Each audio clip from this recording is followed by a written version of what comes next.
Asr surasi. Val asr deganda Alloh subhanahu va taolo asr bilan qasam ichyapti. Asrdan maqsad nima desa, ba'zi ulamolar aytadilarki, bu asr 100 yillik deydilar. Bir asr deymiz-ku. 100 yillik. Alloh subhanahu va taolo shu 100 yillikka qasam ichyapti. Ba'zi ulamolar aytadilarki, val asr deganda bu asr vaqtiga qasam deyapti deydilar.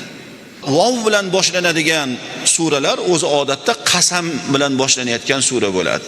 Qolaversa, inson tabiati shundayki, bir odamni ishonmayotgan, sizga ishonmayotgan odamga siz bir narsani ta'kidlab gapirmoqchi bo'lsangiz, to'g'risini aytasiz birinchi.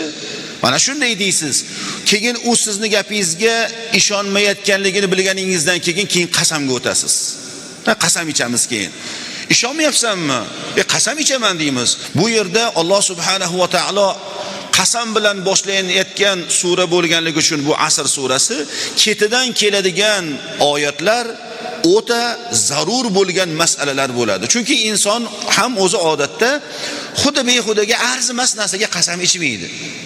Ishonchi yo'qolib qolayotgan vaqtda, tuhmatga qolib ketishlik mumkin bo'lgan vaqtda, ana shunday vaziyatlarda inson qasam ichadi. Va shuni ham bilishimiz kerakki, Alloh subhanahu va taolo yaratgan mahluqotlarini xohlagani bilan qasam ichaveradi.